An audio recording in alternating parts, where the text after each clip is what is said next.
it's talked about a lot, and I'm not going to spend a lot of time on it, but social, local, mobile, as a package, if you like, it is increasingly up there in our marketing minds, and with that connection that we're now able to make, it will be ever more thus. So I think the localization of campaigns are going to be something that we can expect to see a great deal more of, and we certainly hear our partners talking increasingly about it. And I wanted really to expand on that in this context, in the idea of a sort of real-time campaign management. So let's say I'm Pizza Express, and I can see, because I've got live data on my tills, that it's sluggish in Slough and it's rocking in Reading. I've actually got a way of doing something about this in a live way, because I can see my tills from a live point of view.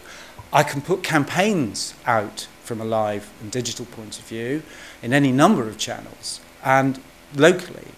But what I can do now is see the impact of those campaigns, see the ROI, and see when to put the foot down on the pedal, take the foot off. And I fully expect in the next coming couple of years that there'll be platforms, if you like, built in order to really be able to make the most of that capability, which is really already out there. It's just about packaging it up. So if it's about the role of, the evolving role of agencies and the services that they can provide their customers, I think there's a lot to be done in this area. And I touched on it, but I think that, this CRM capability that we're seeing out of the data capture, the ability to remarket intelligently, to evolve that into more powerful CRM platforms, it's very common to a lot of the conversations that we're having. I should say that we certainly don't present ourselves as CRM specialists, and what we tend to do is when we're talking with retailers about what we do, we very much about the utility of digital redemption, and that we work with partners who bring these kind of capability to the marketplace. Okay, so now I'm going into the dangerous territory. I've kind of taken you through where it's happening at the moment, where I expect the evolution of what's happening at the moment to go, but now I'm going to take a big leap out and see if I can bring you with me on this. So the start point for this thinking is actually this week's New Scientist. So you can kind of go and read the backup material pretty easily. And all I've really done is join some dots. If you think back to the early days of the web and the tools that were out there for creating content, they were very clunky and very geeky to start with, and they evolved into things like FrontPage and Dreamweaver, for example, for creating web content available to every man and woman. The tool sets then evolved into being something that are, when it comes down to content, very much about being browser-based and incredibly simple, things like YouTube and Facebook, of course. And the proposition here is that actually exactly the same thing is happening right now in terms of the development of new toolkits for product delivery. And so I think with a hop, a skip, and a jump, moving from interactive and connective through social, and then what's the end point that I can see here? The viral physical delivery of product. And this is coming to a home near you soon. And this is my kind of view of how that journey can take place, and why now is the moment to be thinking just that little bit further ahead. There's the toolkits out there. Arduino Tinkerkit is one that's available now, which means that for devices around the home you can kind of add interactivity, computer interactivity and connectivity through little toolkits, electronic toolkits, which talk to your computer to enable you to switch on and off lights and stuff like that. And you can do that now with this toolkit. Twine is interesting. It's a similar idea, except that you see the thing about Tinkerkit is that you need to be a bit of a programmer to actually have this capability.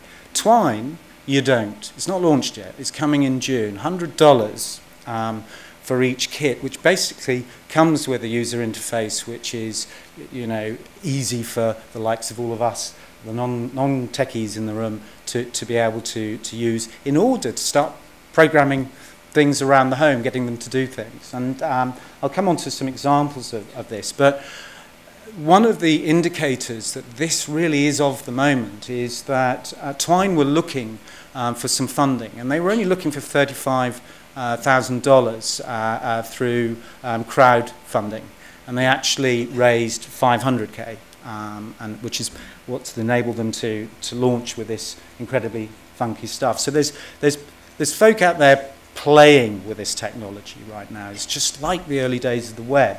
And here is an example. So here's and this has got to be a geek, right? So he's taken a robot, and I'm guessing that he lives with a whole bunch of other geeks, and actually they're not very good when it comes to, I don't know, coordinating their thinking in the toilet. So without explaining too much more, this is what happens if you don't flush the loo in this home. I'm a depressed robot. The least you can do is pull the flush.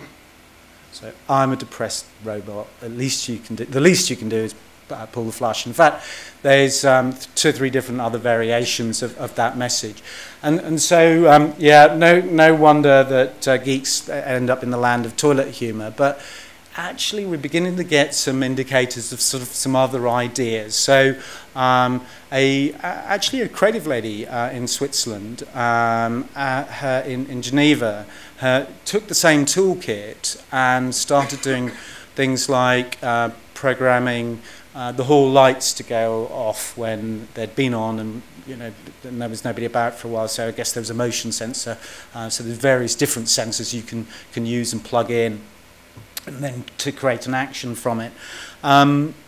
She also, with her boyfriend, worked on something which meant that when the soil in their plant pots were too dry, they got a little watering device for plant, you know, for the plant to be irrigated. So all kind of sweet stuff, and now they're doing things which bring it into the next layer, which is to make stuff a little bit more social. So they live apart. This couple I was describing in Geneva, and so they're now playing with stuff like her bedside lamp is connected, and so he now knows in a mini social way that when her bedside light goes off. A bit spooky, isn't it? But there you go. Things people do.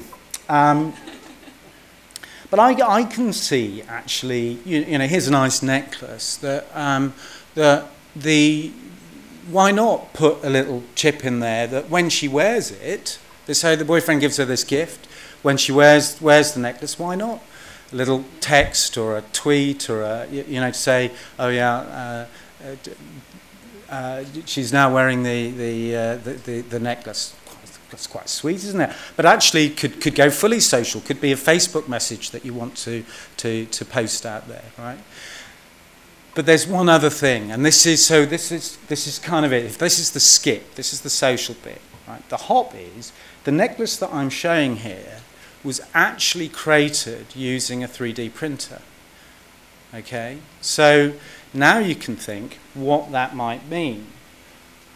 3D printers, I looked it up on Wikipedia. In 2005, you could get one for $25,000. Right now, in the New Scientist, they're talking about people making drugs, amazingly, using 3D printers. Don't ask me more, because that's a crazy world. But that piece of kit is only $2,500. That's in a pretty short space of time. How long do you think it's going to be before it's like an everyday laser printer, 250? bucks. It's not going to be that long at all. And so that notion that I've just kind of put in your head with the idea of that necklace that's suddenly out there talking to your Facebook friends, they then can have the opportunity of downloading this very same necklace that the boyfriend's designed down to the printer and printing it off at home. So this is what I mean by products going viral. And that's the end of my presentation. I hope that last thought was an interesting one for you. If you'd like to ask questions on it, don't in the open environment. Ask me in the bar afterwards. Okay, thanks.